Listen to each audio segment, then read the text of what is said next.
नमस्कार दोस्तों, स्वागत है आपका अपने प्लेटफॉर्म एनसीईआरटी बाय विक्रम पर। और एनसीईआरटी के लाइन बाय लाइन एक्सप्लेनेशन के ये वीडियोस खास तौर पर रिकॉर्ड किए जा रहे हैं मेरे साथी अध्यापकगण के लिए और जो सीनियर स्टूडेंट सिविल सर्विसेज की तैयारी करते हैं उनके लिए, ताकि वो एनसीईआरटी को लाइन बाय लाइन समझ सके और दूसरों को भी समझा सके। तो चलिए स्टार्ट करते हैं हमारा आज का लेक्चर। आज के लेक्चर में हम पढ़ेंगे चैप्टर नंबर 9, जिसका नाम है method of suppression in everyday life.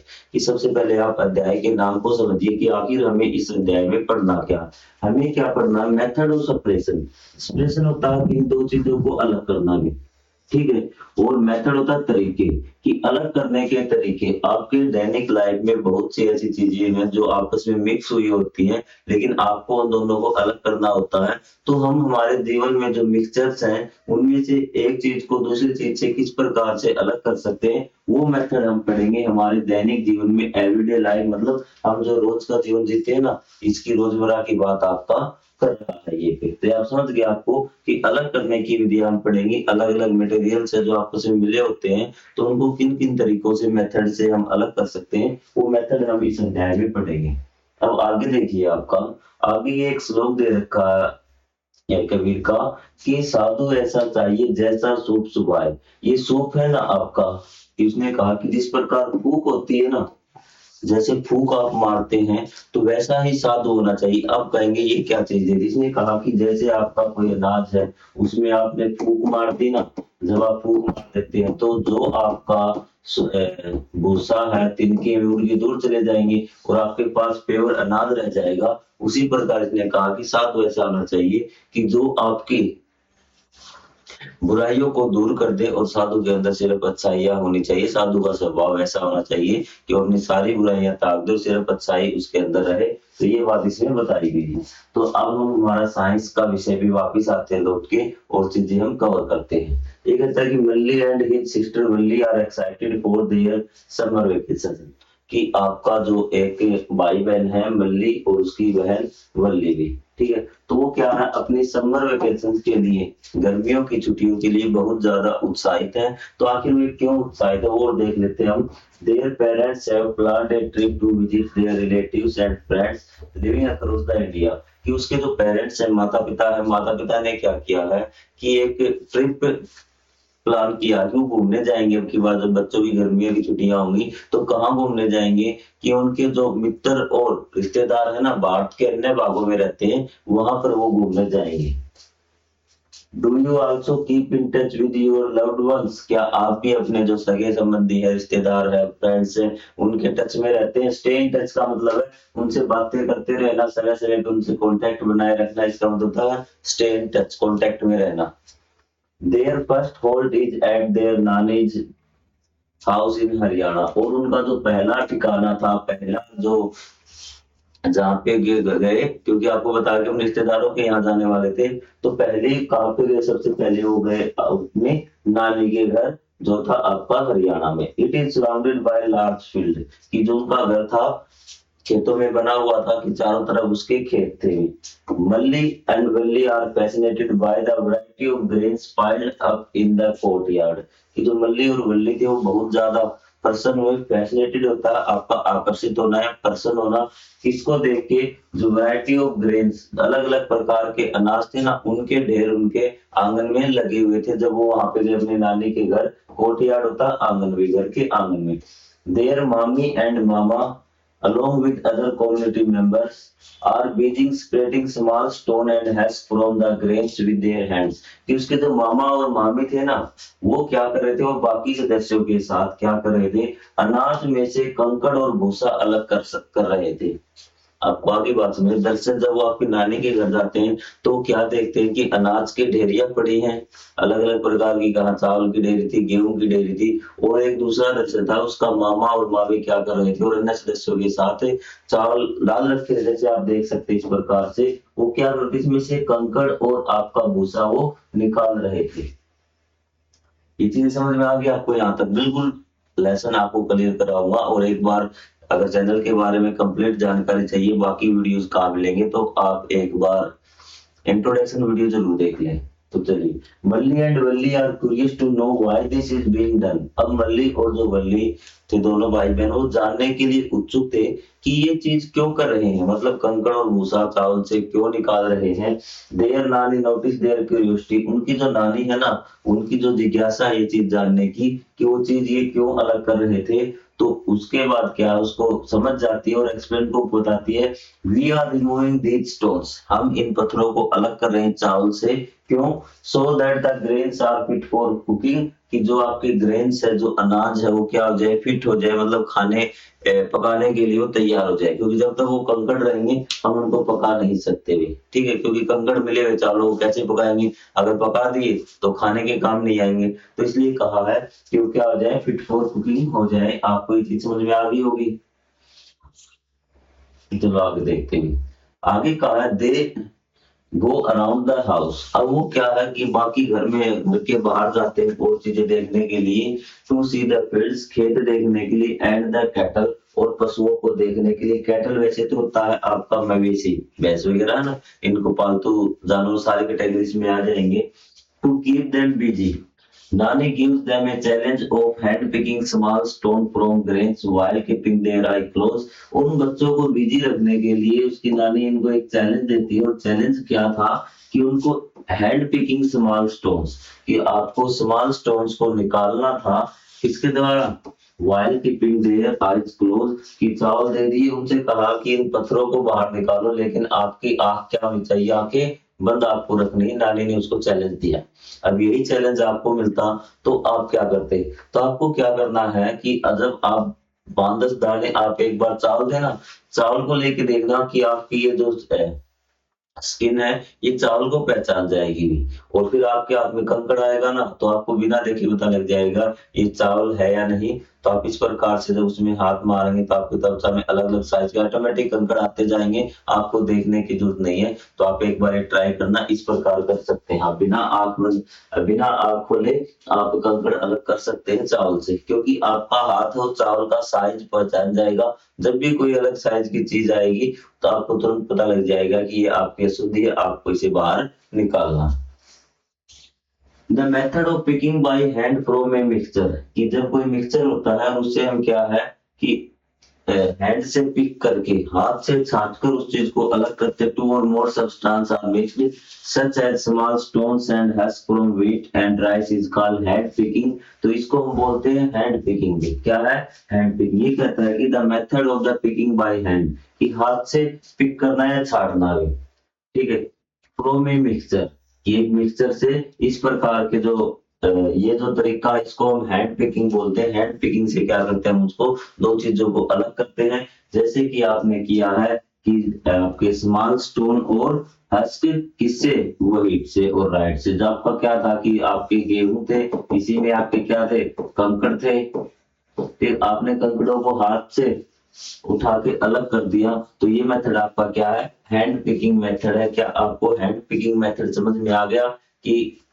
हाथ से छाट कर हम क्या करते हैं, अलग करते हैं। It is done on the basis of different in sizes, ये किसके आधार पे किया जाता है, मतलब हैंड पिकिंग हम किसके आधार पे कर सकते हैं, किसके साइज के आधार पे। यदि दो अलग अलग साइज की चीजें हैं उनको हम अलग करना है, कलर के आधार पे, रंग के दो अलग अलग रंग है तो उसको हम हैंड पिक से अलग कर सकते हैं। And shape of the particles, और पार्टिकल की शेप के आधार पे हम उसको, जैसे कंकड़ और आपके चावल थे ना, तो दोनों की शेप अलग अलग थी, हम उसको अलग कर सकते हैं। छोटे बड़े दाने थे उनको भी हम अलग अलग कर सकते हैं। तो हैंड पिकिंग आपको समझ में आ गया होगा। If the particles to be removed are present in small quantities, अब ये जो हैंड पिकिंग मेथड है ये किस प्रकार के एक्सप्रेशन के लिए बढ़िया है, तो इसने बताया है इफ द पार्टिकल्स, यदि जो पार्टिकल्स है आपके removed are present in the small quantities, कि वो छोटी सी क्वांटिटी में हमको रिमूव करने हैं, and can easily picked by hand, और उसको हम हाथ के द्वारा इजीली क्या कर सकते हैं, पिक कर सकते हैं। तो hand picking proves to be a convenient method, कि जो आपका एक सरल माध्यम आपका होगा, एक अच्छा तरीका होगा हैंड पिकिंग। दो कंडीशन दे दी, एक चीज है कि आपकी वो स्मॉल अमाउंट में होना चाहिए, ठीक है, किलो 2 किलो 3 किलो 4 किलो, और दूसरा है आपका कि जो आपको अलग करना है उसको आप हाथ को से आराम से उठा सके, तो ये हैंड पिकिंग बेटर मेथड है। अगर बहुत ज्यादा क्वांटिटी में है तो हैंड पिकिंग से आप नहीं कर पाएंगे, बहुत ज्यादा समय लग जाएगा। ठीक है। तो हैंड पिकिंग क्या है कि स्मॉल क्वांटिटी में हो और जो आपको अलग करना हो वो आप आसानी से हैंड से पिक कर पाएंगे। ठीक है, आपसे कहते हैं चाय में पत्ती डाल दी भी, ठीक है, तो उसको हैंड से अलग थोड़ी करेंगे, आप किस प्रकार से पकड़ पाएंगे चाय पत्ती को भी। आपको आ गई बात समझ में। दो चीजें बता दी आपको हैंड पिकिंग के लिए। Lunch Malli and Villi are served steaming hot vegetable pulao. उनको क्या दिया गया कि दिन में गर्मा गर्म स्टीमिंग होता है, गर्मा गर्म आपको क्या है कि हॉट पुलाव दिया गया है। ठीक है, चावल का पता होगा। while eating the pulao nani observed that Millie is spreading whole black peppers from the pulao and is placing them the side of the plate।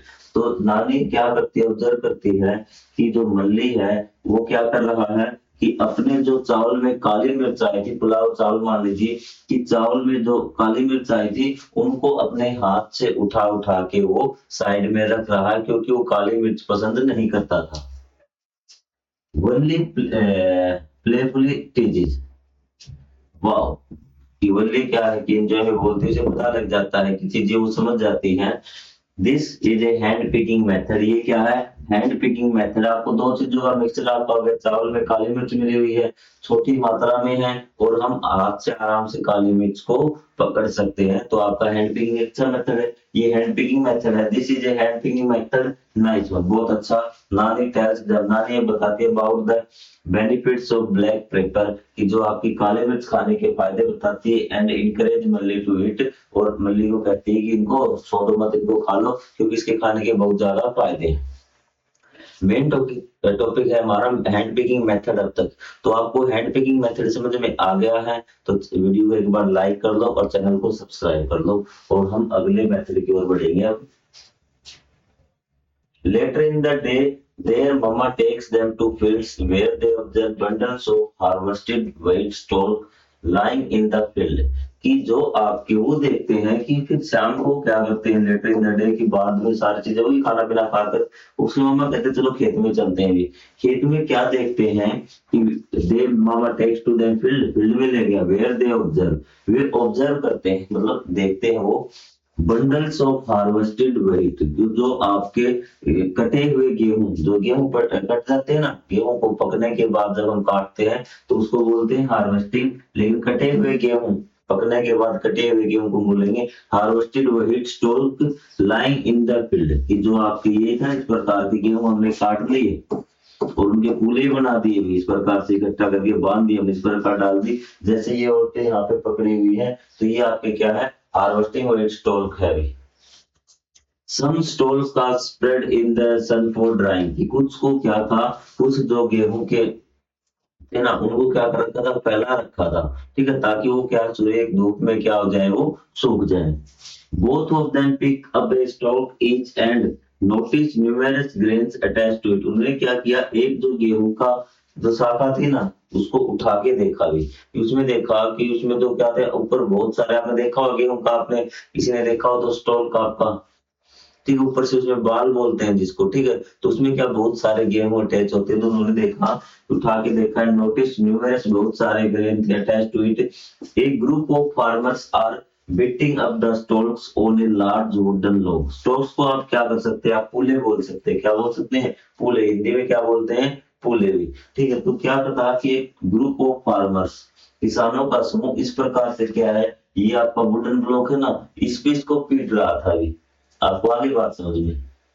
A group of farmers are beating the stone on a large wooden log। ये आपका हो गया लकड़ी का box होगा आपका, ठीक है, large wooden log. Curiously Valli ask mama why are they doing this. अब ने पूछा कि ये क्या कर रहे हैं, उन्हें समझ में नहीं आ रहा था कि गेहूं की फूलों को उठा के ऐसे इस पे मार रहे थे, तो उन्होंने अपने मामा से पूछा कि बताइए ये ऐसा क्या कर रहे हैं, ये क्यों कर रहे हैं ऐसा। Mama explains they are beating the stalks to spread the grains. वो क्या कर रहे हैं कि आपके व्हीट को बीटिंग कर रहे हैं, मतलब पीट रहे हैं, मतलब झाड़ रहे हैं। आप मान करना कि वो गेहूं को क्या कर रहे हैं, झाड़ रहे हैं।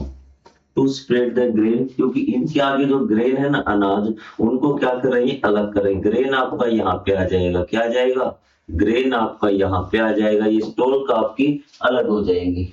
आपको आगे बात समझ में। This process of splitting grains from the stock, कि आपका स्टॉक से ग्रेन को अलग करना, जो दाने हैं ना आपके, यहाँ पे अलग करने की विधि क्या कहलाती है? आपकी थ्रेसिंग कहलाती है। क्या कहलाती है? थ्रेसिंग। ध्यान रखना कि थ्रेसिंग में क्या आपको बताया गया है कि आपको स्टॉक से क्या करना है? अनाज अलग करना। जो इसकी घास फूस है ना, ये जो इसका फूला बोलते हैं, इसको क्या बोलते हैं? फूला भी। तो फूले से क्या आपको अलग करना? अनाज अलग करना, या फिर आप इंग्लिश में देखिए स्टॉक से आपको क्या है? अनाज अलग करना। इस विधि को क्या बोलते हैं? थ्रेसिंग बोलते हैं। Farmer work hard yet they enjoy their work from time to time, they sing folk song while working। तो क्या कि फार्मर बहुत ज्यादा मेहनत करते हैं लेकिन फिर भी वो एंजॉय करते हैं, और काम करते करते कई बार वो अपने क्षेत्र में गाए जाने वाले लोकगीत भी गाते हैं। मेन चीज आपको थ्रेसिंग समझ में आ गई। थ्रेसिंग क्या होती है कि हम स्टॉक से क्या अलग करते हैं? ग्रेन अलग करते हैं। इसको क्या बोलते हैं? हम थ्रेसिंग बोलते हैं। अब देखिए आगे तो कहानी में थोड़ा सा और ट्विस्ट आएगा, और बच्चों का क्वेश्चन ज्यादा है कि the splitted grains get mixed with piles of husk. किसने कहा कि जब ये हम झाड़ रहे थे ना, ये जो स्टॉक था हमारे पास, ठीक है, जब हम इससे ये अनाज अलग कर रहे थे, तो इसमें से थोड़ा सा हस्क, हस्क मतलब कि जो इसका तिनके वगैरह है, घास फूस है, ठीक है, भूसा बोल लीजिए, तो भूसे के का स्क्वायर आपको अनाज थोड़ी आएगा। यहाँ अनाज के साथ साथ मतलब गेहूं के दानों के साथ साथ क्या और आ जाएगा? चाहे चावल मान लीजिए, चावल के साथ साथ एक थोड़ा सा घास फूस भी इसमें मिल जाएगा, भूसा भी मिल जाएगा। तो वो अलग कैसे करेंगे? Valli whisper to Malli with the farmers and pick the grains to remove them from so much husk. तो वनली क्या करती है? विस्पर करती है, उसके कान में फुसफुसाती है। विस्पर होता है फुसफुसाना, उसे कान में कहती है क्या अब इस भूसा जो मिला हुआ है, अब उसके पास अनाज आ गया, आपका स्टोर क्या हो गया? हमने अलग कर दिया, ये हमने यहाँ रख दिया, अलग करके रख दिया, हमें इसकी कोई जरूरत नहीं क्योंकि इसमें से हमने अनाज निकाल लिया। अब ये जो अनाज इकट्ठा हुआ है, इसमें क्या है? आपका थोड़ा सा भूसा मिला हुआ है। अव्वली कहती क्या इसको हैंड पिकिंग के द्वारा निकाला जाएगा भूसे को? और आपको क्या बताया था कि हैंड पिकिंग के लिए दो कंडीशन जरूरी है। एक तो क्या कि क्वांटिटी कम होनी चाहिए, और दूसरा उसको हम हाथ से इजी पिक कर सकते हैं। लेकिन यहाँ पे देखिए क्वांटिटी अनाज की बहुत ज्यादा है, तो इसको हम किस प्रकार से पिक करके कर सकते हैं? तो आपका हैंड पिकिंग मेथड यहाँ पर काम नहीं करेगा। तो वो कहती है कि इसमें will the farmers hand pick the grain to remove them from the so much husk. जो ये आपका भूसा, इसको क्या हैंड पिकिंग मेथड से दूर अलग करेंगे। She wonders how much time will the farmers take to spread this. उसने फिर मन में सोचते कितना ज्यादा टाइम लग जाएगा किसान को ये अलग करते समय, क्योंकि अनाज बहुत ज्यादा है। ठीक है, और यहाँ पे देखिए a small amount of puffed rice is mixed with the chana dal, कि आपका क्या है कि चना दाल में मिक्स हो गए। Can you think of expression by mixture by any method another then the hand picking? क्या इसके अलावा आप और कोई मेथड यूज कर सकते हैं उनको अलग करने के लिए? तो आप खुद सोचिए, आपके लिए टास्क दिया गया, सिंपल घरेलू बातें, आपकी मम्मी आपकी इस क्वेश्चन का जवाब दे देगी। ठीक है, तो हम हमारे अध्याय को समझते हैं। Let's perform activity to find the answer of the question raised by Valli. कि आप क्या कर दीजिए कि जो वल्ली के मन में क्वेश्चन आया है कि वो किस प्रकार से उसको रिमूव किया जाएगा। अब अनाज में आपके अंदर क्या है? हस्क है, भूसा है भी, ठीक है, छोटा छोटा भूसे तिनके वगैरह आप समझ रहे होंगे। तो इसको देखिए, take a handful of roasted peanuts, कि आपको भुनी हुई क्या मूंगफली आपने ले ली अपने हाथ में, एंड रब देम बिटवीन योर पाल्म्स, के अपने हथेलियों के बीच में उसको ऐसे रब कर लीजिए। व्हाट हैपेंस, क्या होगा? It is possible to spread the removed skin and the peanuts, कि ये क्या अब पॉसिबल है कि जो आपने उनका छिलका था और उनको जो पीनट्स थी आपकी मूंगफलियां थी उनको अलग करने का। नाउ ट्राई ब्लोइंग इट, अब आप क्या कर दीजिए? फूंक मार दीजिए। व्हाट डू यू ऑब्जर्व, आपने क्या ऑब्जर्व किया? विच ऑफ दीज कंपोनेंट, इन दो कंपोनेंट थे आपके पास पीनट्स के, कि आपके मूंगफलियों के छिलके थे आपके थैलियों में, और एक क्या था? पीनट्स था। और ब्लोन अवे, कौन सा दूर उड़ गया, दूर चला गया या उड़ गया मान लीजिए। You observe that blowing air spread the heavier and the lighter component. तो आपने देखा होगा कि जो हल्की चीज थी ना, मूंगफलियों के छिलके थे, वो दूर उड़ गए। इसका मतलब हवा क्या कर सकती है? आपने फूंक मारी, क्या है? हवा थी। हवा क्या कर सकती है? हल्के और जो भारी आपके मटेरियल है उनको अलग कर सकती है। हवा क्या करेगी, उड़ाकर जब आपको किसी चीज को, मिक्सचर को हवा के अंदर से गुजारेंगे, ठीक है, या फिर हवा में उसको गुजारेंगे, तो जो हवा होगी, हल्का जो आपका मटेरियल होगा उसको हैवी मटेरियल से दूर कर देगी। लेकिन अगर हम ध्यान से देखेंगे हमारे अनाज वाले सिस्टम में, जो भूसा है वो तो क्या है, हल्का है, और अनाज क्या है आपका, भारी है। जब हम उन्हें हवा के संपर्क में लेके आएंगे, हवा में लेके आएंगे, तो क्या होगा कि जो आपका भूसा है उसको हवा उड़ा के आगे निकाल देगी और आपका अनाज उसी जगह पे रह जाएगा। वही चीज देखिए आप किस प्रकार से घटित होती है, अब आपको समझ में आ जाएगा। ट्रेडिशनली ये सूप, ये आपने इसका नाम है सूप का, ठीक है, जिसको बोलते हैं बम्बू ट्रे। हमारे यहाँ इसको छाछ बोलते हैं, आप क्या बोलते हैं अपनी भाषा में, वो जरूर बताएंगे। Is used for spreading heavier and lighter component of a mixture, कि ये जो आपका हैवियर, जो आपके भारी और हल्के जो पदार्थ आपस में मिले होते हैं उनको रिमूव करने, जैसे खासतौर अनाज में भी, अनाज की मैं बात कर रहा हूँ, उसमें ये आपका यूज किया जाता है। Next day their nana takes them to field to show this process at work. अब क्या करता है उसका नाना, वो उनको खेत में ले जाता है ये काम दिखाने के लिए कि किस प्रकार से अब आपका हस्क है वो आपका ग्रेन से अलग होगा। Valli and Valli observe a farmer standing on a raise platform, कि वो देखती है कि एक फार्मर वो ऊंचे चबूतरे पे खड़ा हुआ है, ठीक है। The farmer is moving the bamboo tray which contains threshed white grain. अब देखिए ध्यान से, दो चीजें मैं आपको यहाँ पे समझाने की कोशिश करूंगा और वो चीजें आपको समझनी है कि आपको क्या थ्रेश्ड व्हाइट ग्रेन, उसने जो इस छाछ में इनको क्या बोला है, थ्रेश्ड व्हाइट ग्रेन, क्योंकि थ्रेश्ड हमने कर ली है। थ्रेश्ड का मतलब क्या होता था कि हम ग्रेन्स को किससे अलग करते हैं, इसके हम स्टोल्क से जब ग्रेन्स को अलग कर लेते हैं ना, तो ये आपके क्या आ गए, थ्रेश्ड व्हाइट ग्रेन हो गए। क्या हो गई, थ्रेश्ड हमने कर रखी है, मतलब आपको इससे व्हाइट से हमने स्टोल्क से इसको अलग कर रखे, इसकी जो पौधा था उससे हमने अलग कर रखे। In the direction of the air of wind, वो क्या करता है, इसको हवा की डायरेक्शन में क्या कर रहा है, इसको ऐसे आपके हिला रहा है और आपका जो ग्रेन है वो नीचे आ रहा है। ये चीज समझ में आ गई आपको। What do you infer from fig, कि आप इस फिग, जब आप देखेंगे नीचे फिगर तो आपको क्या समझ में आता है। Do both the components weight grains and heads follow the same place, कि वो गिरा रहा है ऐसे ऊपर से, कि मैं आपको यहाँ समझ, साज है आपका ये, इसमें आपके क्या है कि हार्वेस्टेड आपके या फिर थ्रेसिंग ग्रेन है, क्या थ्रेसिंग ग्रेन नीचे गिर रहे हैं। तो आप ये बता दीजिए, क्या ये गेहूं के कण और जो भूसा था ना वो एक जगह गिरेगा क्या, बिल्कुल नहीं। आपको पता है कि हवा चल रही है, हवा क्या करेगी, जो आपका हल्का है इनमें से उनको आगे गिराएगी और जो हैवी है उनको पीछे आपके गिरेंगे। Can the wind separate to two component, yes बिल्कुल, wind can separate two component which can which should be higher और लाइटर। और आपका लाइटर हायर का मतलब क्या होता है कि एक जो आपका लाइटर है वो इतना होना चाहिए, जो हल्का पदार्थ हो इतना जिसको हवा उड़ा दे। अब ये मत ले लेना कि आप कि दोनों ही हैवी हो जाए और एक पदार्थ ऐसा जो होना चाहिए जो जिसको हवा उड़ा देगी, ठीक है। अगर दोनों ही ऐसे हो गए कि जिसको हवा न उड़ा पाए तो आपके अलग नहीं होंगे।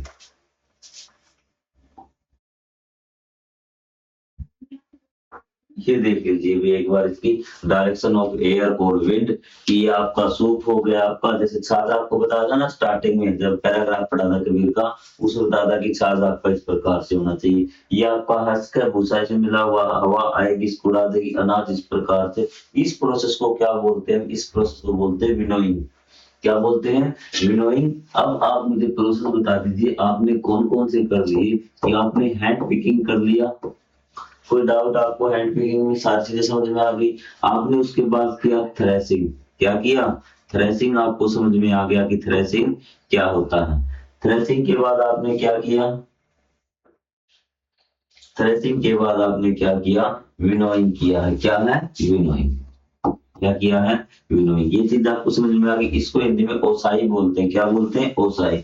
अब देखिए अब हुआ क्या, ये तो हम पारंपरिक मेथड थे जो हम पुराने तरीके अब तक यूज करते आ रहे थे, लेकिन this method of separation heavier and lighter component a mixture of by wind और blowing air is called winnowing. की हमें क्या है, ये भी क्या है, मेथड ऑफ सप्रेशन है, अलग करने की विधि है। किसके द्वारा, दो मटेरियल हम करेंगे, हैवियर और lighter components of a mixture by wind और ब्लोइंग एयर, या तो हवा से कर लीजिए, या ब्लोइंग एयर होता है कि हम कोई यंत्र के द्वारा जब हम हवा का प्रयोग करते हैं, इसको विनोइंग बोलते हैं।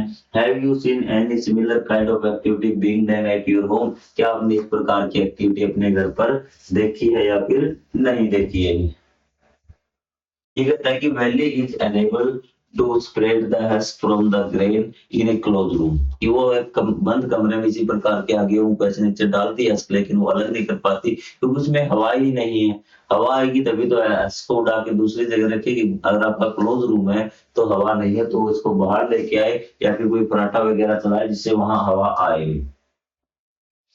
अब देखिए ध्यान से कि आज जो टेक्नोलॉजी है आपका, उसने बहुत ज्यादा विकास कर दिया। तो इस प्रकार की मशीनें जो आपने देखी होंगी जिसको थ्रेशर बोलते हैं, क्या बोलते हैं, थ्रेशर। तो थ्रेशर में सिर्फ थ्रेशिंग नहीं होती, आपकी विनोइंग भी साथ होती है। क्या होती है, विनोइंग भी साथ होती है।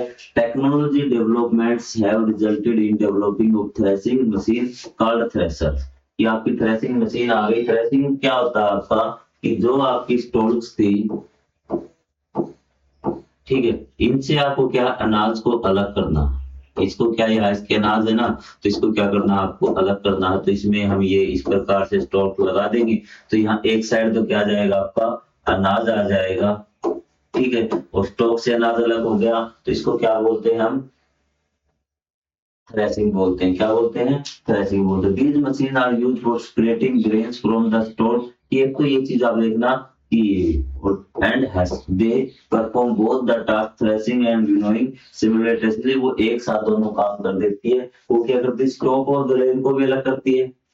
जो आपका पौधा था गेहूं का पका हुआ, उससे गेहूं को भी अलग कर देगी, और जो भूसा था उससे भी क्या है, आपके गेहूं के दाने को अलग कर देगी। तो ये आपका थ्रेशिंग और विनोइंग दोनों काम एक साथ कर देती है थ्रेशर मशीन। ये आप सब लोगों ने देख रखी होगी। Next day, Malli and Valli board a train to Ahmedabad to visit their father's friend Ghanshyam भाई। तो अब की बार उनको दोबारा हरियाणा की यात्रा उनकी खत्म, और वो जा रहे हैं अब अहमदाबाद। अहमदाबाद में कहा, अपने फादर के फ्रेंड के पास, जिनका नाम है घनश्याम भाई है। अब की बार हमें चलता है घनश्याम भाई के पास। Before leaving Valli requested her Mami to prepare मीठी पूरी, कि उनको कहती है कि मीठी पूरी हमारे लिए बना दीजिए। हिंदी का इनाम है मीठी पूरी, ठीक है। Sweet Indian bread made from wheat flour, की आपकी सवाली आपने देखी होगी भी, ठीक है, ये आपने सवाली नाम सुना होगा। आपका हमारे लैंग्वेज को सवाली कहा जाता है। फॉर देयर जल्दी उनकी यात्रा के लिए मीठी पूरी बनाती है।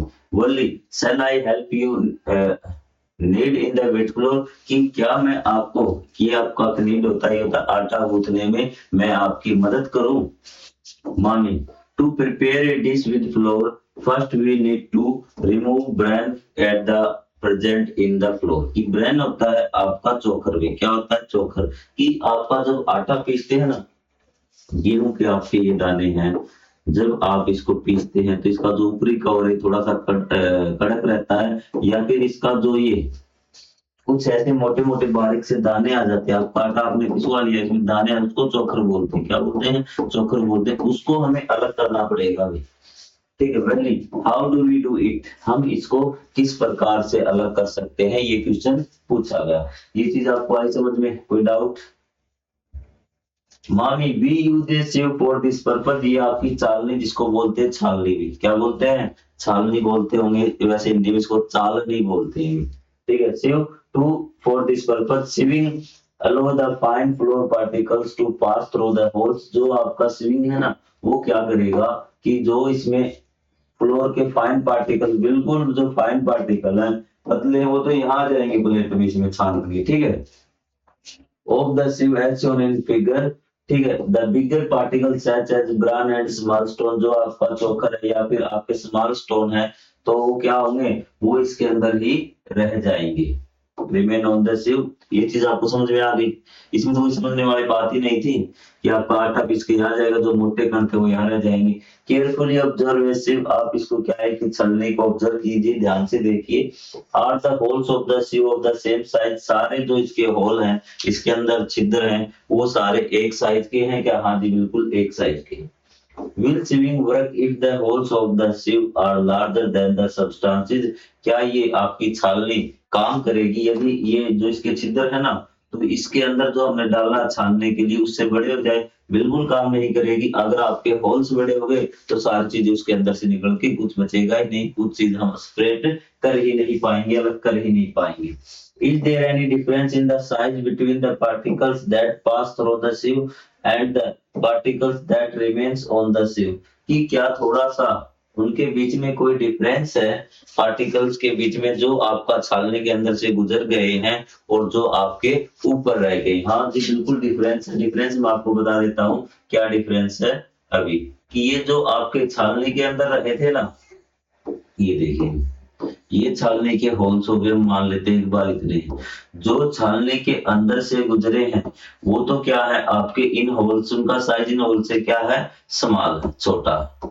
जो छालने के अंदर से गुजर जाएंगे उनका साइज क्या है, इससे छोटा है, और जो नहीं गुजरे, जो छालने के अंदर रह गए, उनका साइज क्या है, बड़ा है, स्मॉल है, बिगर है, इन साइड से, छालने वाले साइड से। ये बात आपको समझ में आ गई?